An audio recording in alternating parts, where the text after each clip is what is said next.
বন্ধুরা, এরকম অনেক মানুষ আছেন যারা প্রতিদিন ঈশ্বরের ভজনা করেন, প্রার্থনা করেন, কিন্তু তাদের দুঃখ কষ্ট যেন কিছুতেই দূর হয় না। অনেক প্রার্থনা কান্নাকাটি করেও যখন কোনো সমাধান মেলে না বা ভগবানের তরফ থেকে সাহায্য মেলে না, তখন সত্যিই মন আরো বেশি দুঃখে ভরে যায় এবং ভগবানের প্রতি অভিমানও হয় যে কেন তুমি আমার ডাক শুনছো না, কেন আমার সাহায্য করছো না।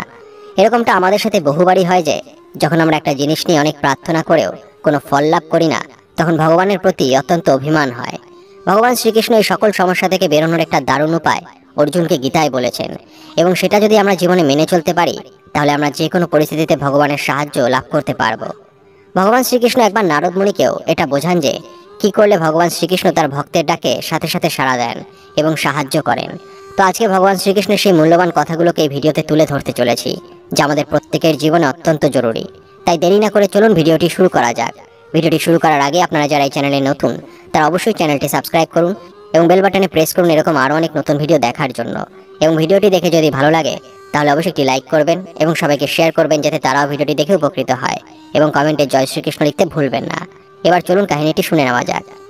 ভগবান শ্রীকৃষ্ণকে একবার নারদ মুনি একটি ঘটনার পরিপ্রেক্ষিতে জীবনের অনেক মূল্যবান প্রশ্ন জিজ্ঞাসা করেন, এবং এই প্রশ্নগুলোর মধ্যেই ভগবান শ্রীকৃষ্ণ জীবনের অনেক গভীর উত্তর প্রদান করে, যার মধ্যে আমাদের সব সমস্যার প্রতিকার লুকিয়ে রয়েছে। আগে চলুন ঘটনাটি জেনে নেওয়া যাক।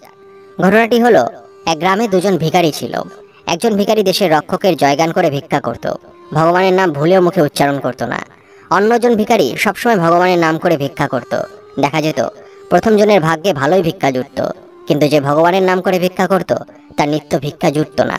কি অদ্ভুত ব্যাপার, যে ভগবানের নাম করে তার এই অবস্থা, আর যে ভগবানের নাম তো করেই না উপরন্তু নিন্দা করে তার কোনো অসুবিধা নেই, ভালোই চলছে। হঠাৎ একদিন প্রথম ভিক্ষুক যে ভগবানের নামগান করতো না তার ভাগ্যে একটি মোহর জুটে গেল, আর ওই দিনই ভগবানের জয়গানকারী ভিক্ষুকের বাম পাশের বুড়ো আঙুলটি কেটে গেল। এই দেখে আমাদের মনে প্রশ্ন জাগতে পারে যে ভগবানের এটি কিরকম বিচার, যে ভগবানের নাম করছে তার জীবনে এত বেশি সমস্যা কেন, কেন সে এত কষ্ট পাচ্ছে, তার জীবনের খামতিটা কোথায়। এই প্রশ্নটি মহর্ষি নারদের মনেও জেগেছিল। তিনি সরাসরি গিয়ে ভগবানের কাছে কারণ জানতে চায়, কেন এই বৈষম্য তা জিজ্ঞাসা করলেন। ভগবান উত্তরে বললেন, দেখো নারদ, আমার কোনো দোষ নেই। প্রথম ভিক্ষুক যে আমার জয়গান করে না উপরন্তু নিন্দা করে, তার এই জন্মে রাজ্য লাভ করবার কথা, কিন্তু যেহেতু আমার নিন্দা করে তাই ওর শুভ ফল কমতে কমতে ওই মোহরে এসে ঠেকেছে। আর যে আমার জয়গান করে তার কর্ম অনুযায়ী পুরো বাম পাশটাই কেটে যাওয়ার কথা, কিন্তু আমার নাম প্রচারে অশুভ কর্ম কমতে কমতে শুধুমাত্র আঙুলটি কাটা গেছে। বন্ধুরা, এই কথাটির মাধ্যমে ভগবান শ্রীকৃষ্ণ এটা বোঝাতে চাইছেন যে আমাদের সমীকরণের দৃষ্টিতে যেটা অমঙ্গল বলে মনে হয়, ভগবত দৃষ্টিতে সেটাই মঙ্গল। তাই আমরা খারাপ সময়ের মধ্যে দিয়ে গেলেও কখনো ভগবানের উপরে বিশ্বাস হারানো উচিত নয়, এবং ভগবানকে কখনোই দোষারোপ করা উচিত নয়। ঈশ্বরের কাছে প্রার্থনা করা মানে খারাপ কর্মের ফলগুলো আমরা তাড়াতাড়ি পেয়ে যাচ্ছি, এরপর ভালো কিছু অপেক্ষা করছে। তার জন্যই তো ভগবান শ্রীকৃষ্ণ অর্জুনকে বলেছিলেন যে সবসময় ভগবানের সাথে যুক্ত থাকার জন্য। সেরকম আমাদেরও সবসময় ঈশ্বরের সাথে যুক্ত থাকতে হবে এবং কর্ম করে যেতে হবে। যদি আমরা ভগবান শ্রীকৃষ্ণর সাথে যুক্ত থাকতে পারি, অর্থাৎ তার উপরে ভরসা রাখতে পারি, তাহলেই খারাপ সময় অবশ্যই কেটে যাবে। কিন্তু যতক্ষণ এই সমস্যা না কাটছে ততক্ষণ অবধি ভগবানের উপর থেকে বিশ্বাস ও ভরসা কম করা কখনোই উচিত নয়। আসল ব্যাপার হলো এই যে তিনি জানেন কার জন্য কি প্রয়োজন, তিনি ঠিক সেইভাবে সবার জীবন নিয়ন্ত্রণ করেন। তাই যে ভক্ত একবার নিজেকে ভগবানের চরণে সমর্পণ করে দিয়েছে তার এইসব সমস্যা, চিন্তা, দুঃখ, কষ্ট নিয়ে কখনোই ভাবা উচিত নয়, কারণ তার জীবনের নিয়ন্ত্রক হলেন স্বয়ং ভগবান শ্রীকৃষ্ণ। তাই যখনই কঠিন পরিস্থিতির মধ্যে দিয়ে আমরা যাব, একের পর এক সমস্যা আমাদের জীবনে আসবে, তখন আমরা সাথে সাথে একটা জিনিস মনে করব যে আমরা ভগবানের চরণে নিজেকে সমর্পণ করে দিয়েছি। ফলে আমাদের আর এসব জিনিস নিয়ে চিন্তা করার কোনো কারণ নেই, কারণ আমাদের ভালো মন্দ সব কিছুর বিচার এখন ভগবান স্বয়ং নিজে করবেন, আর ভগবানের বিচারে কখনো ভুল হতে পারে না। এবার চলুন কিছু অনুপ্রেরণামূলক উক্তি শুনে নেওয়া যাক। যেটা তোমার সেটা পুরো দুনিয়া তোমার থেকে কেড়ে নেওয়ার চেষ্টা করলেও ভগবান তোমাকে সেটা দেবেই।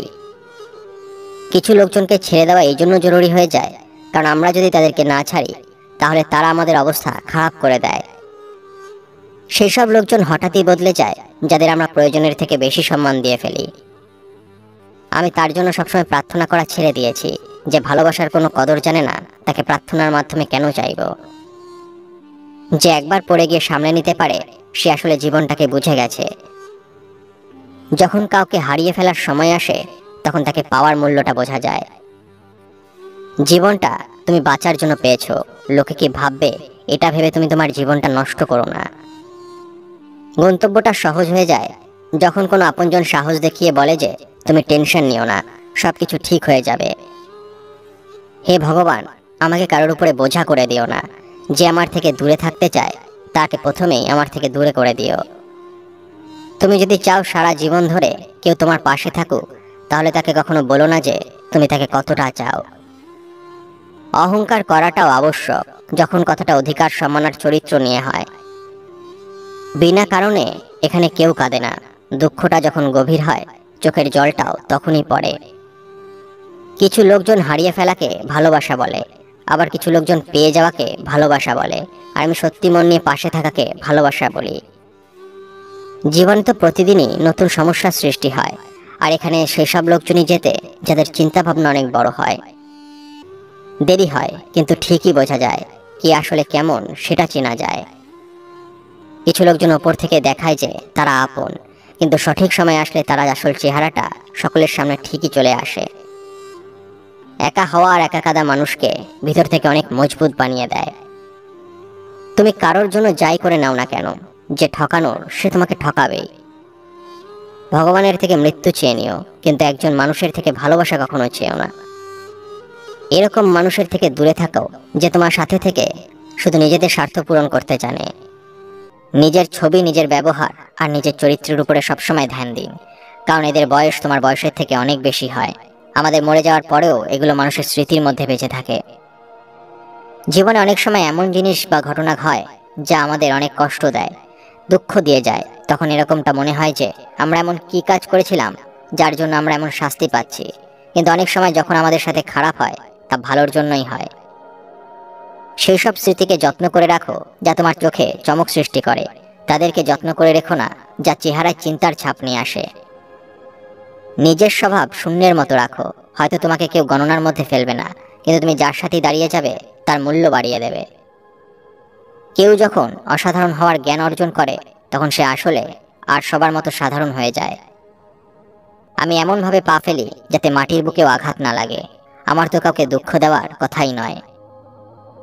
আত্মবিশ্বাসের দ্বারা নিজের জীবনের উচ্চ শিখরে পৌঁছাতে পারবেন, কিন্তু আত্মবিশ্বাস ছাড়া আপনি সামান্য কিছু অর্জন করতে পারবেন না। যারা তোমার ক্ষতি চায় তাদেরকে আঘাত করো না, তাদের সামনে একটু হাসি মুখে বাঁচবে। দেখবে তুমি আঘাত করলে তারা যা কষ্ট পেত তারা তার থেকেও বেশি কষ্ট পাবে। কাউকে হারিয়ে দেওয়াটা খুব সহজ, কঠিন হলো কারো মন জয় করা। কেবল বিশেষ সময় নয়, সব সময় নিজের সেরাটা দেওয়ার চেষ্টা করে যেতে হবে। জীবন ও সময় পৃথিবীর শ্রেষ্ঠ শিক্ষক। জীবন শেখায় সময়কে ভালোভাবে ব্যবহার করতে, সময় শেখায় জীবনকে মূল্য দিতে। পুত্রকে যারা পড়ান না, সেই পিতামাতা তার শত্রু। হাসেদের মধ্যে বক যেমন শোভা পায় না, সবার মধ্যে সেই মূর্খ তেমনি শোভা পায় না। সব দিব্যি এসব প্রতিজ্ঞা সবকিছুই মিথ্যে হয়, কারণ দিব্যি সেই বেশি দেয় যে সবচেয়ে বেশি মিথ্যা কথা বলে। কোনো ছেলে অথবা কোনো মেয়ে তোমাকে ধোঁকা দিতে পারে, কিন্তু তোমার পরিশ্রম কখনো তোমায় ধোঁকা দেবে না। তুমি এমন একজন ব্যক্তিকে বেছে নাও যে তোমাকে ভালোবাসে, কিন্তু তুমি যাকে ভালোবাসো তাকে বেছো না, তাহলে তুমি খুব খুশি থাকবে। মানুষ, তুমি কেন এতটা উদাস হও? তোমাকে ভগবান সেটাই দেবে যেটা তোমার জন্য উপযুক্ত হয়, আর সেটা সঠিক সময় আসলেই তুমি পাবে। যে আমাদের জন্য সবকিছুই হয়, প্রায়শই তাদের জন্য তুমি কিছুই হও না। বন্ধুরা, ভিডিওটি দেখে যদি ভালো লাগে তাহলে অবশ্যই একটি লাইক করবেন এবং সবাইকে শেয়ার করবেন যাতে তারাও ভিডিওটি দেখে উপকৃত হয়।